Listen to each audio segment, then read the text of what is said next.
नमस्कार, state news Haryana में आपका स्वागत है। मैं हूं अमित अमन।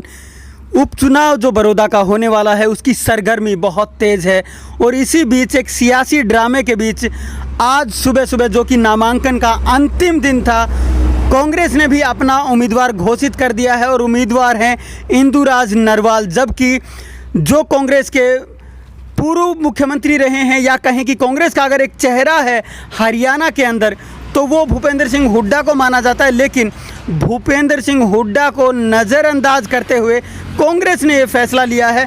भूपेंद्र सिंह हुड्डा चाहते थे कि डॉक्टर नरवाल को यहाँ पे बनाया जाए, लेकिन डॉक्टर कपूर नरवाल को यहाँ पे नहीं टिकट दिया गया है। लेकिन उसके साथ साथ अगर हम बात करें तो उनको नज़रअंदाज करते हुए इंदुराज नरवाल को टिकट यहाँ पे दिया गया है।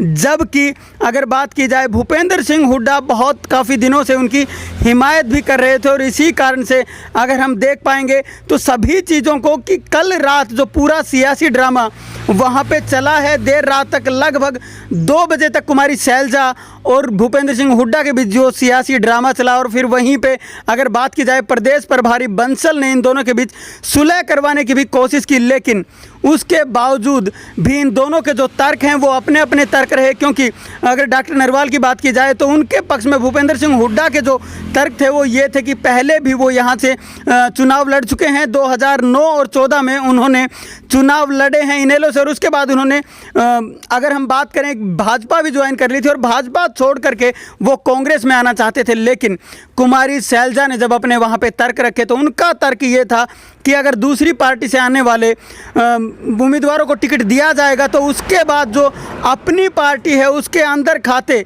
कई चीज़ें ऐसी हो जाएंगी कि अपना जो उम्मीदवार है वो चुनाव लड़ने से पहले ही हार की सिचुएशन में पहुंच जाएगा। और इन सभी को देखते हुए, सियासी ड्रामे को देखते हुए कल रात ही इंदुराज नरवाल का नाम तय हो गया था।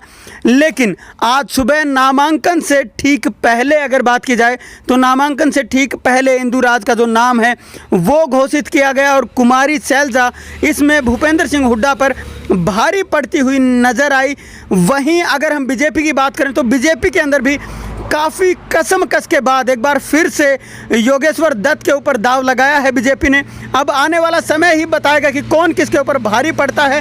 क्योंकि अगर हम इस सीट की बात करते हैं तो ये सीट लगातार, अगर परंपरागत सीट की बात की जाए तो कांग्रेस की सीट है, क्योंकि कांग्रेस लगातार 3 बार यहाँ से चुनाव जीत चुकी है।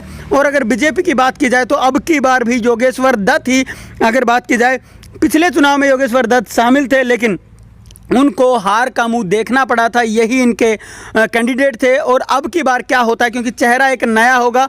पिछली बार श्री कृष्ण हुड्डा थे जिनकी मौत के बाद अब दोबारा से यहाँ पे उपचुनाव होने संभव हुए और उनके बाद में अब यहाँ जो चुनाव होने जा रहे हैं तो उनके अंदर भी एक सियासी जो घमासान है वो लगातार बना हुआ है। और कहा जा रहा है, बताया जा रहा है कि भूपेंद्र सिंह हुड्डा खुद जाएंगे इंदुराज के साथ में और उनका जो नामांकन पत्र है वो भरवाया जाएगा। और वहीं योगेश्वर दत्त के साथ भी बीजेपी के बड़े बड़े नेता हो सकते हैं जो कि उनका चुनावी नामांकन भरवाएंगे आज। और उसके बाद जो प्रचार शुरू होगा उसको आप देख पाएंगे किस प्रकार से दोनों प्रचार करते हैं। लेकिन जीत का कहना अभी से मुश्किल हो पाएगा और आने वाला समय ही बताएगा कि कौन यहाँ पे बाजी मारता है।